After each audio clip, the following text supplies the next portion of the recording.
Hallmark Hall of Fame presentation, The Echo of Thunder, follows the family of Larry and Gladwin Ritchie and their hard but happy life together on a palm farm in the Australian outback. Then, one day, a letter arrives with some unsettling news. Larry's former wife has died, and his teenage daughter, Lara, is coming to live with him. This is Lara. Lara's welcome is anything but warm. She's met with fear and resentment, and Lara senses it immediately. At first, when she comes to the farm, she's very insecure. She doesn't want to be there. She doesn't know anyone. She's scared. She's frightened. Well, I see the story as a story of acceptance.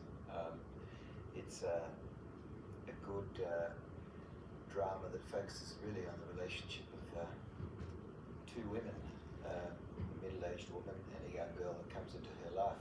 It's also a story about overcoming fears and a story of courage. This sort of story can happen anywhere. It's a story of a girl joining an existing family from a previous marriage and the tensions that come from that and all the profound fears that people feel. So that's certainly universal. But having said that, it's a terribly Australian setting. Although this story could take place anywhere, the producers wanted to remain true to Libby Haythorne's award-winning novel, Thunderwolf.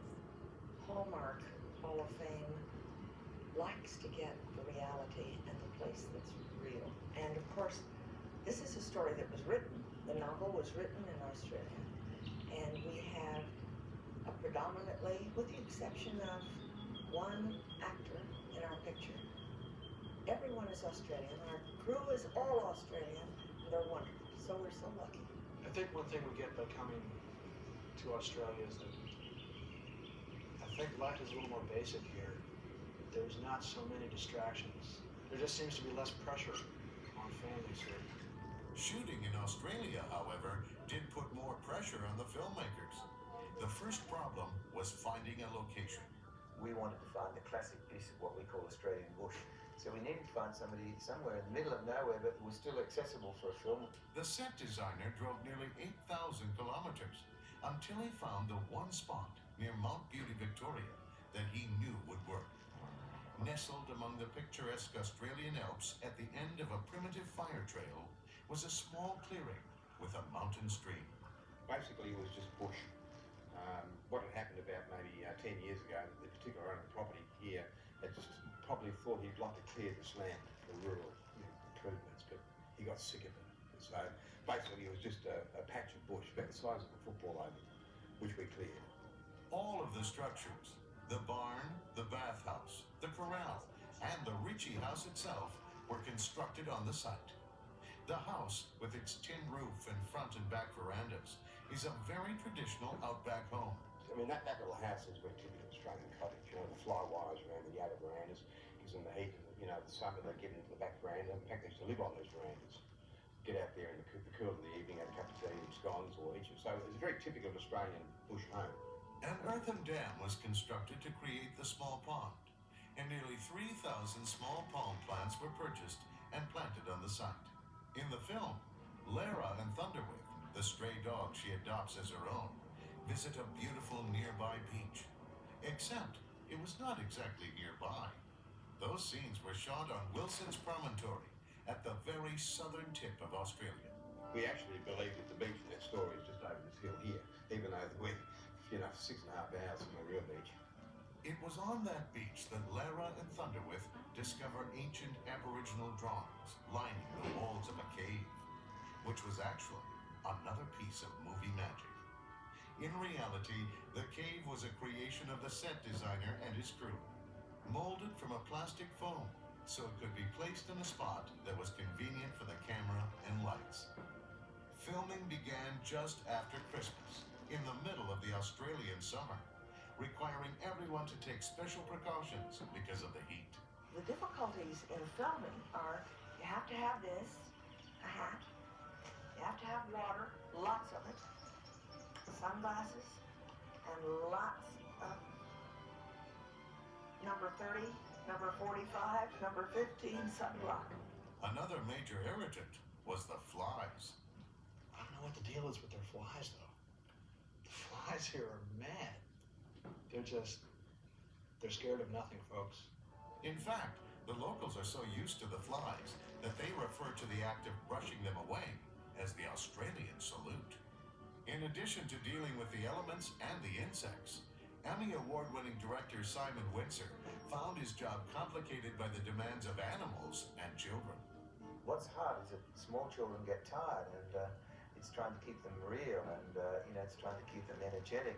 Yeah, it is a challenge, but they're so open, and if you manage them right, and that sounds awful, but if you approach children in the right way, you can unlock this wonderful openness, and that's one of the things I like about this job. Then you get magic moments. Something magic happened in the scene this morning. We were shooting a master shot, and there's a scene with the kids with the lizard. They put it on the ground, and right at the perfect moment, this little lizard scurried up, and the two got up and chased after it. That was just perfect. It couldn't have happened more naturally, and that was a real moment. The lizard was not the only animal on the set. There were the usual horses and chickens, but the script also called for yabbies or crayfish, and the one that made everyone nervous, a snake. Of course, a plastic replica was used when it came time for Gladwin to kill it. The one animal that everyone loved was Jake, a 2-year-old mixed-breed female dog that played the part of Thunderwith. Although it's impossible to identify her pedigree, or lack of it, based on her coloring, at least one of her ancestors was a dingo, a native Australian wild dog. Jake was a newcomer to making movies, but she was a natural when it came to being friendly around people and finding a way to cool off. Although the conditions were often difficult, the cast and crew were delighted to be working on a truly Australian story for American television, and to be working with a true Australian treasure, actress Judy Davis. There is only one Judy Davis. She's one of the world's great actresses, and she happens to be Australian, and she happened to want to work here. Judy Davis brings something to every picture she does. A week ago in the New York Times, Woody Allen was quoted as saying she's the greatest actress living right now. Acting's not always the way it's supposed to be. Working with Judy Davis is kind of the way it's supposed to be, which is just a joy to work with. She's playing a very earthy lady, and I think that's what Judy liked about the role. But here she's playing probably much closer to the real Judy Davis, because she actually enjoys the Australian bush. The other actors also saw something in the script that drew them to their role. I admire strong fathers. We're kind of in an age when we're sort of lacking in fathers, and it's nice to see a tale told about, obviously this tale is mostly about the kids and about mom, but to see the presence of a strong, kind father who's really obsessed with staying the course. That seems to be his goal, is to never waver from the interests of his family, so I'm impressed. Well, when I first read the script, obviously I thought, Lara, this is a really good role from the word go. She goes through a lot of emotions. It's sort of a journey that Lara goes on and finally finds peace where she is. Well, the scene that really captured me was the final scene between Gladwin and Lara. Gladwin is finding it hard to give her all, to accept this girl, and Gladwin bears her soul. It's not easy for them to have a stranger in their midst. And that's something that's happening all over the second marriages and the coming together, and it's a very moving story. In this day and age, family values are something that are lacking in many people's lives because we've become so dysfunctional. I think there is strength in family. In the end, this Hallmark Hall of Fame drama is about two of the most important family values: compassion and understanding.